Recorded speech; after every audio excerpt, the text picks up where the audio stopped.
ರೇಣುಕಾಸ್ವಾಮಿ ಕೊಲೆ ಪ್ರಕರಣದಲ್ಲಿ ನಟ ದರ್ಶನ್ ಸೆರೆಮನೆ ವಾಸದಲ್ಲಿದ್ದಾರೆ. ನಟ ದರ್ಶನ್ ಜೊತೆ 6 ಸಿನಿಮಾ, ಅದರಲ್ಲೂ ಹಿಟ್ ಸಿನಿಮಾಗಳನ್ನ ಮಾಡಿದ್ದಾರೆ. ಒಂದಿಷ್ಟು ವಿಚಾರಗಳನ್ನ ಮೆಲ್ಕ್ ಹಾಕ್ತಾ ಹೋಗೋಣ ಸರ್. ಓಂ ಪ್ರಕಾಶ್ ಡೈರೆಕ್ಟರ್ ಇದ್ದಾರೆ, ಅವ್ರನ್ನೇ ಮಾತಾಡ್ಸ್ತಾ ಹೋಗೋಣ ಸರ್. ಮೊದಲಿಗೆ ಈ ವಿಚಾರದ ಬಗ್ಗೆ ತಮ್ಮ ರಿಯಾಕ್ಷನ್ ಸರ್. ಎಲ್ಲೇ ಆಗಲಿ, ಯಾವ ದೇಶ ಆಗಿರ್ಬೋದು ಮತ್ತು ನಮ್ಮ ದೇಶ ಆಗಿರ್ಬೋದು, ನಮ್ಮ ರಾಜ್ಯ ಆಗಿರ್ಬೋದು, ಈ ವಿಷಯ ನಡಿಬಾರ್ದಾಗಿತ್ತು. ನಡೆದಿದೆ. ಇದರಿಂದ ತುಂಬ ಜನಕ್ಕೆ ನೋವಾಗಿದೆ. ಸೊ ಇದಾಗಬಾರ್ದಾಗಿತ್ತು ಅನ್ನೋದು ನನ್ನ ಭಾವನೆ. ಸರ್, ಕಳೆದ 10 ವರ್ಷಗಳಿಂದ ನಟ ದರ್ಶನ್ ಅವರ ಜೊತೆಗೆ ಒಡನಾಟ ಇಲ್ಲ, ಮಾತುಕತೆ ಇಲ್ಲ ಅಂತ ಕೇಳ್ಪಟ್ವಿ. ಯಾವ ಕಾರಣಕ್ಕೆ ಸರ್?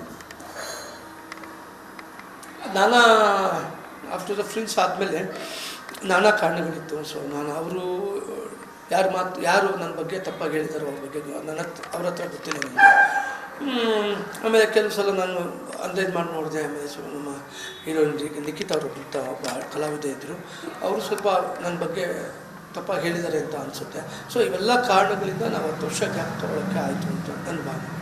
ಸರ್, ಸಾಕಷ್ಟು ಸಿನಿಮಾ ನಿರ್ದೇಶನ ಮಾಡಿದ್ದೀರಾ, ನಟನೆ ಮಾಡಿದ್ದೀರಾ, ಸಾಕಷ್ಟು ಹೀರೋಗಳ ಜೊತೆ ಸ್ಕ್ರೀನ್ ಶೇರ್ ಮಾಡಿದ್ದೀರಾ.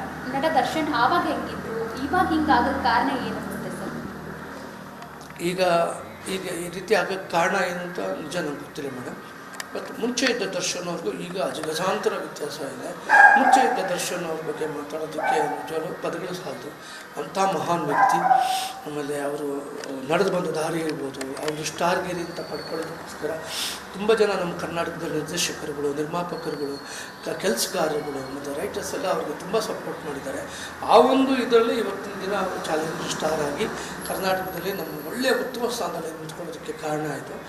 ಆಗ ನಾನು 10 ವರ್ಷದ ಮುಂಚೆ ನೋಡಿದ್ದ ದರ್ಶನ್ ಅವರು ಒಂದು ದೊಡ್ಡ ತುಂಬ ಜನಗಳಿಗೆ, ನಿರ್ಮಾಪಕರಿಗಾಗಿರ್ಬೋದು, ಬೇರೆಯವ್ರಿಗೆ ಅತಿಯಾದ ರೆಸ್ಪೆಕ್ಟ್ ಕೊಡುವಂಥ ವ್ಯಕ್ತಿ. ಅವ್ರು ನಾನು ಅಲ್ಲಿ ನೋಡಿದ್ದೀನಿ. ಅವ್ರನ್ನ ನಿರ್ದೇಶಕರಿಗಾಗಿರ್ಬೋದು, ಆಮೇಲೆ ಬೇರೆ ಕೆಲಸಗಾರಗಳಿಗಾಗಿರ್ಬೋದು ಅಪಾರವಾದ ಗೌರವ ಕೊಡ್ತಾಯಿದ್ರು. ಆಮೇಲೆ ಕೆಲಸಕ್ಕೆ, ಎಸ್ಪೆಷಲಿ ಕೆಲಸಕ್ಕೆ ತುಂಬ ಡೆಡಿಕೇಟ್ ಮಾಡ್ತಾಯಿದ್ರು. ಆಮೇಲೆ ನೀನಾಸ್ವಾಮಿಯಿಂದ ಬಂದಿರೋಂಥ ವ್ಯಕ್ತಿ ಅವರು ಕೆಲಸದ ಅಷ್ಟೇ ನಿಷ್ಠೆಯಿಂದ ಕೆಲಸ ಮಾಡ್ತಾಯಿದ್ರು. ಅಂಥ ಒಬ್ಬ ವ್ಯಕ್ತಿನ ನಾನು ನೋಡಿದ್ದೀನಿ ಮೇಡಮ್. ಸರ್, ಈಗ ಶೂಟಿಂಗ್ ಸೆಟ್ನಲ್ಲಿ ನಟರಿಗೂ ಆಯಿತು, ಡೈರೆಕ್ಟರ್ಗೂ ಹೆಲ್ದಿಯಾದ ಆರ್ಗ್ಯುಮೆಂಟ್ ಇರುತ್ತೆ, ಜಗಳ ಇರುತ್ತೆ, ಗಲಾಟೆ ಇರುತ್ತೆ. ಆ ರೀತಿ ಏನಾದರೂ ಆಗಿತ್ತಾ? ಹೆಲ್ದಿ ಆರ್ಗ್ಯುಮೆಂಟ್ ನಡೀತಾನೆ ಇರುತ್ತೆ. ಅದು ಕೆಲಸಕ್ಕೋಸ್ಕರ ಅದು ನಡೀತಾ ಇದೆ, ಅದು ಆಗ್ತಾಯಿತ್ತು. ನಮ್ಮಲ್ಲಿ ತುಂಬ ಸಲ ಆಗಿದೆ. ನನಗೂ ಮತ್ತು ದರ್ಶನ್ ಅವ್ರಿಗೆ ಹೆಲ್ದಿ ಆರ್ಗ್ಯುಮೆಂಟ್ಸ್ಗಳು ಮತ್ತು ಇದೆಲ್ಲ ಮಾತಾಡ್ತಿದ್ವಿ. ಸಣ್ಣ ಸಣ್ಣ ಕೋಳಿ ಜಗಳ ಅಂತಾರಲ್ಲ, ಇದೆಲ್ಲ ಆಡ್ತಾಯಿದ್ವಿ. ಬಿಕಾಸ್ ಕೆಲಸಕ್ಕೋಸ್ಕರ ಮಾತ್ರ, ಬೇರೆ ವಿಷಯ ಅಲ್ಲ. ತುಂಬ ಚೆನ್ನಾಗಿದ್ವಿ.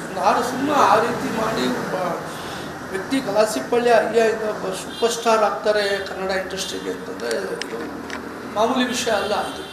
ಇದರಿಂದ ತುಂಬ ಜನರ ಶ್ರಮ ಇದೆ. ತುಂಬ ಜನ ಕೆಲಸ ಮಾಡಿದ್ದಾರೆ. ನಮ್ಮ ಜೊತೆನಲ್ಲೂ ಸಹ ಕೆಲಸ ಮಾಡಿದ್ದಾರೆ. ನನಗೂ ತುಂಬ ಸಹಾಯ ಮಾಡಿದ್ದಾರೆ ಕೆಲಸಗಾರರು, ಕಲಾವಿದರೆಲ್ಲರೂ. ಈ ರೀತಿ ಅದು ಅವ್ರಿಗೂ ಸಹಾಯ ಆಗಿದೆ, ದರ್ಶನ್ ಅವ್ರಿಗೂ ಸಹಾಯ ಆಗಿದೆ. ಅವಾಗಿದ್ದಾನೆ ಅವರು ಸೂಪರ್ ಸ್ಟಾರ್ ಮಟ್ಟಕ್ಕೆ ಹೋಗಿ ನಿಂತ್ಕೊಳ್ಳೋಕ್ಕೆ ಸಾಧ್ಯ ಆಯಿತು. ಆಗ ದರ್ಶನ್ ಅವರು ಎಷ್ಟು ಅದ್ಭುತವಾಗಿ ಮಾತಾಡ್ತಿದ್ರು, ಎಷ್ಟು ಇನ್ನೋಸೆಂಟ್ ಆಗಿದ್ದರು. ಅವ್ರ ಮಾತುಗಳಾಗಿರ್ಬೋದು, ಇದಾಗಿರ್ಬೋದು. ಅವರು ಕೆಲವು ಸಲ ನಾನು ನೋವು ತಿಂತಾ ಇದ್ದೀನಿ, ನೋವಲ್ಲಿದ್ದೀನಿ ಅಂತ ತುಂಬ ಸಲ ಹೇಳ್ಕೊಳ್ಳಿದ್ದು ನನ್ನ ಹತ್ರ ಹೇಳಿದ್ದಾರೆ ಅವರು. ನಾನು ಅವ್ರ ಹತ್ರ ಮಾತಾಡಿದ್ದೀನಿ ಇದ್ರ ಬಗ್ಗೆ. ಸೊ ಈ ಟೈಮಲ್ಲಿ after that before 10 years back ಇದೆಲ್ಲ ನಡೆದಾಗ ಅವ್ರ ಜೊತೆ ಬೇರೆಯವರೆಲ್ಲ ಮಾತಾಡಿರೋದಿರ್ಬೋದು, ಮತ್ತು ನಾಯಕಿ ನಟಿ ನಿಖಿತ್ ಅವ್ರು ಮಾತಾಡಿರೋಬೋದು. ಅದೆಷ್ಟು ಮಟ್ಟಿಗೆ ಅವರು ಅದನ್ನು ತಗೊಂಡು ನನ್ನನ್ನು ದೂರ ಮಾಡೋದು ಅಂತ ನನಗೆ ಇವತ್ತವರೆಗೂ ಅದು ಕ್ವಶನ್ ಮಾರ್ಕ್ ಆಗೇ ಇದೆ. ಸರ್, ದರ್ಶನ್ ಅವರು ಸ್ಟೆಪ್ ಬೈ ಸ್ಟೆಪ್ ಆಗಿ ಮೇಲ್ ಬಂದವರು. ಕೀರ್ತಿ, SS ಅನ್ನೋದು ಈಗ ಉತ್ತುಂಗಕ್ಕೆ ಬಂದಾಗ ಒದ್ದುಕೊಂಡಿರುವಂತಹ ರೀತಿ, ಈ ಎಲ್ಲವನ್ನು ನೋಡಿದಾಗ ಏನನ್ಸುತ್ತೆ ಸರ್? ಬೇಕಾಗಿರಲಿಲ್ಲ ಅಂತ ಅನ್ಸುತ್ತೆ. ಇದೆಲ್ಲ ಮಾಡೋದು ನೆಸೆಸಿಟಿ ಇರಲಿಲ್ಲ ಅವ್ರಿಗೆ. ಆಮೇಲೆ ಅವ್ರಿಗಿರೋ ಅಪಾರವಾದ ಗೌರವ ಮತ್ತು ಒಂದು ಫ್ಯಾನ್ಸ್ ಫಾಲೋಯಿಂಗ್ ಇರ್ಬೋದು, ಅಷ್ಟು ಚೆನ್ನಾಗಿ ಪ್ರೀತಿಸ್ತಾ ಇದ್ದಾರೆ ಅವ್ರನ್ನ. ಆಮೇಲೆ ಅಷ್ಟು ಜನ ಬಯಸ್ತಾರೆ ನಮ್ಗೆ ಅವ್ರು ಬೇಕು ಅಂತೇಳಿ. ಆಮೇಲೆ ಅವ್ರನ್ನ ನಂಬ್ಕೊಂಡು ಎಷ್ಟೋ ಜನ ನಿರ್ಮಾಪಕರುಗಳಿದ್ದಾರೆ. ಆಮೇಲೆ ಅವ್ರ ಜೊತೆ ಕೆಲಸ ಮಾಡಬೇಕು ಅಂತ ಆಸೆ ಪಡೋ ಎಷ್ಟೋ ಜನ ನಿರ್ದೇಶಕರುಗಳಿದ್ದಾರೆ. ಅಂಥದ್ರಲ್ಲಿ ಇದು ಸಣ್ಣ ವಿಷಯ ಹೋಗಿ ಇದನ್ನು ದೊಡ್ಡದು ಮಾಡಿಕೊಂಡು, ಆಮೇಲೆ ರೇಣುಕಾಸ್ವಾಮಿ ಅವರ ಫ್ಯಾಮಿಲಿನ ಡಿಸ್ಟರ್ಬ್ ಮಾಡೋದಾಗಲಿ, ಮತ್ತು ಈ ಒಂದು ಕರಾಳವಾಗಿ ಒಬ್ಬರನ್ನ ಕೊಲೆ ಮಾಡಬೇಕು ಅನ್ನೋದರಲ್ಲಿ ಎಲ್ಲೋ ಒಂದು ಕಡೆ ಆರೋಪಿ ಸ್ಥಾನದಲ್ಲಿ ನಿಂತಿರೋ ಈ ಸಾರಥಿ ಅಂತೇಳಿ ಮಾತಾಡ್ತಾ ಇದ್ದಾರಲ್ಲ, ಇದು ನನಗೆ ತುಂಬ ತಡ್ಕೊಳಕ್ಕಾಗದಿರೋ ನೋವಾಗಿದೆ. ನನಗೂ ತುಂಬಾ ಬೇಜಾರಾಗಿದೆ ಮೇಡಮ್. ಇದು ಆಗಬಾರ್ದಾಗಿತ್ತು ಆ್ಯಕ್ಚುಲಿ. ಮಾತಾಡ್ತಿದ್ದಾರೆ, ಈಗ ಆರೋಪಿ ಸ್ಥಾನದಲ್ಲಿ ನಿಂತಿದ್ದಾರೆ. Karnataka police great.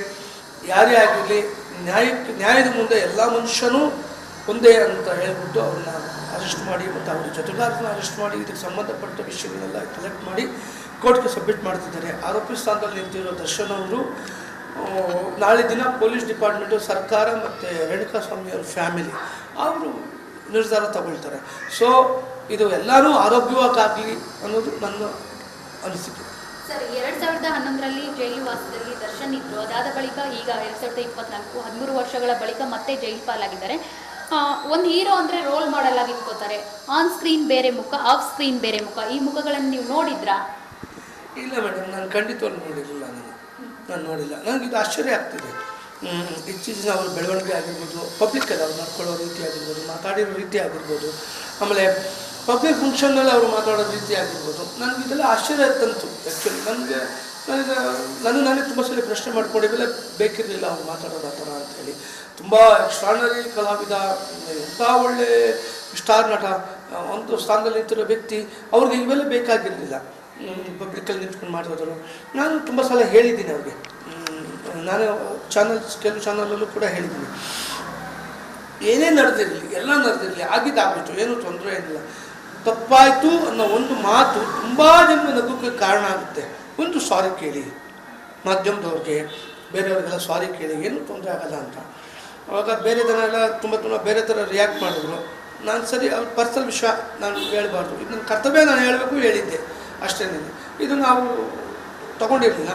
ಆಮೇಲೆ ಸಾರಿತಿ ರಿಲೀಸ್ ಟೈಮಲ್ಲಿ ಅವ್ರಿಗೆ ಮನಸ್ಸಿಗೆ ಏನು ಬಂತೋ ಏನೋ ನಾನು ಕೇಳಬೇಕು ಅಂತೇಳಿ ಮಾಧ್ಯಮದವ್ರ ಹತ್ರ ಮತ್ತು ಪತ್ರಕರ್ತರ ಹತ್ರ ಸಾರಿ ಕೇಳಿ, ಮತ್ತು ಆ ಸಿನಿಮಾನು ಕೂಡ ದೊಡ್ಡ ಹಿಟ್ಟಾಯಿತು.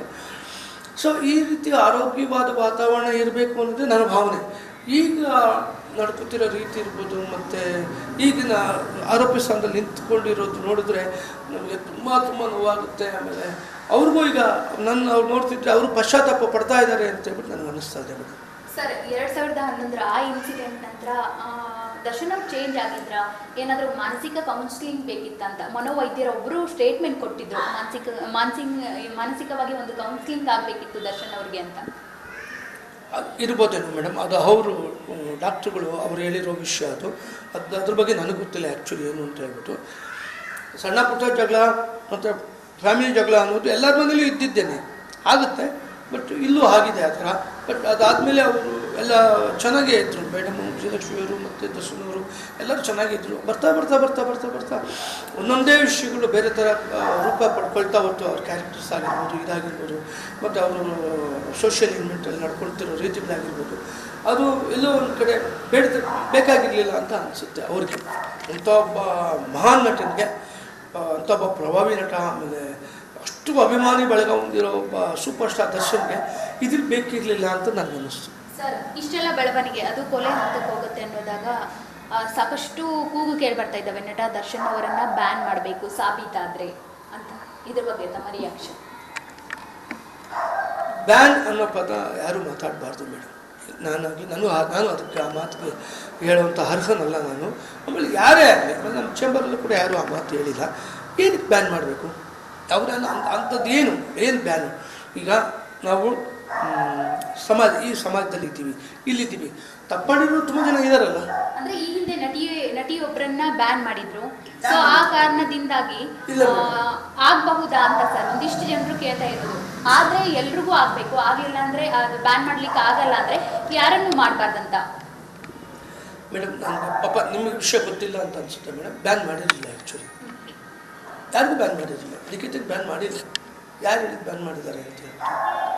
ಬ್ಯಾನ್ ಮಾಡಿಲ್ಲ, ಯಾರು ಅನೌನ್ಸ್ ಮಾಡಿಲ್ಲ. ಯಾವ ಲೆಟರ್ ಪ್ಯಾಡಲ್ಲಿ ಇದೆಯಾ ಅನ್ನೋದು ಬ್ಯಾನ್ ಮಾಡಿದ್ದಾರೆ ಅಂತ? ಇಲ್ಲ, ಬ್ಯಾನ್ ಆಗಿದೆ ಅಂತ ಹೇಳ್ಬಿಟ್ಟು ಏನೋ ಇದೆಯಾ? ಇಲ್ವಲ್ಲ. ಬ್ಯಾನ್ ಮಾಡಬೇಕು ಅಂತ ಮಾತಾಡಿದ್ರು.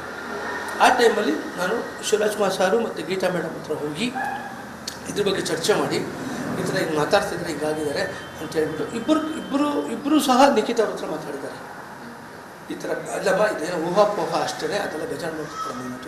ಯಾವುದೇ ಕಾರಣಕ್ಕೂ ನಿಖಿತ್ ಅವ್ರನ್ನ ಬ್ಯಾನ್ ಮಾಡಿಲ್ಲ. ಇದು ಸುಮ್ಮನೆ ಊಹಾಪೋಹ ಅಷ್ಟೇ. ಹೆಂಗೆ ಬ್ಯಾನ್ ಮಾಡೋಕ್ಕೆ ಸಾಧ್ಯ? ಹೆಂಗೆ ಒಬ್ಬನ್ನ ಬ್ಯಾನ್ ಮಾಡ್ತೀರಾ? ಯಾರಿಗೂ ಅಧಿಕಾರ ಇಲ್ಲ ಬ್ಯಾನ್ ಮಾಡೋದಕ್ಕೆ. ಆಮೇಲೆ ಸುಳ್ಳಿನ ಇದು ಮಾಹಿತಿ 100% ಮಾಡಿಲ್ಲ. ನಾನೇ ಇದ್ನಲ್ಲ ಅಲ್ಲೇ. ಇದು ಬ್ಯಾನ್ ಮಾಡೋ ಅಧಿಕಾರ ಯಾರಿಗೂ ಇಲ್ಲ ಮೇಡಮ್. ಆ ಮಾತೇ ಯೂಸ್ ಮಾಡಬಾರ್ದು ಯಾರು. ನಾನು ಏನಕ್ಕೆ ಮಾಡ್ಬೇಕು ಬ್ಯಾನ್? ಒಟ್ಟಾರೆ ಈ ಪ್ರಕರಣದ ಬಗ್ಗೆ ಏನು ಹೇಳ್ತೀರಾ ದರ್ಶನ್ ಅವ್ರ ಫ್ಯಾನ್ಸ್ಗೆ ಓವರಾಲ್ ಆಗಿ?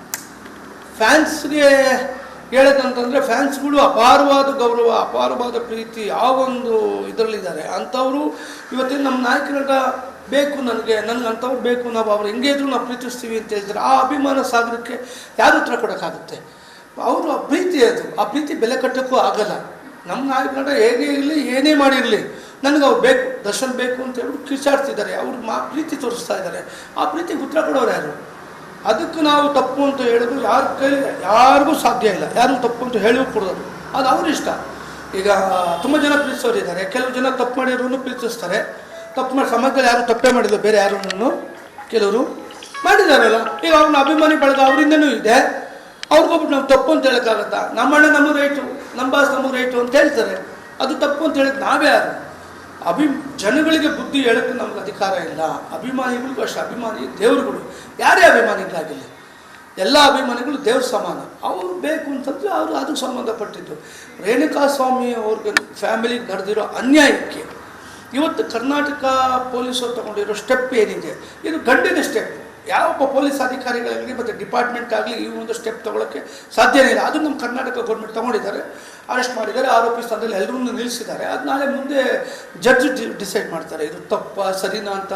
ಅದಕ್ಕೆ ಲಾ ಇದೆ, ಕಾನೂನು ಇದೆ, ನೋಡ್ಕೋತಾರೆ ಅದನ್ನು. ಅದು ಅವ್ರು ಡಿಸೈಡ್ ಮಾಡ್ತಾರೆ. ನಾವೇ ಯಾರು ಹೇಳೋಕ್ಕೆ ಹಿಂಗೆ ಆಗಬೇಕು ಅನ್ನೋಕ್ಕೆ, ವಿ ಆರ್ ನಾಟ್ ಜಡ್ಜಸ್. ಅದು ಅವ್ರು ಮಾಡ್ಕೋತಾರೆ. ಸೊ ಇಷ್ಟು ನಾನು ಅವ್ರ ಬಗ್ಗೆ ಹೇಳಬಲ್ಲೆ. ಬಟ್ ಎಲ್ಲ ವಿಷಯನೂ ಆರೋಗ್ಯವಾಗಲಿ ಅನ್ನೋದೇ ನನ್ನ ಪ್ರಾರ್ಥನೆ. ನ್ಯಾಯಾಂಗ ಬಂಧನದಲ್ಲಿರುವಂತಹ ನಟ ದರ್ಶನ್ ಜೊತೆ ನಿರ್ದೇಶಕ ಓಂ ಪ್ರಕಾಶ್ ಅವರ ಮಾತು ಇದಾಗಿದೆ. ಕ್ಯಾಮರಾ ಪರ್ಸನ್ ಮಂಜು ಜೊತೆ ಸವಿತಾ ರಾಮಚಂದ್ರ, ರಿಪಬ್ಲಿಕ್ ಕನ್ನಡ, ಬೆಂಗಳೂರು.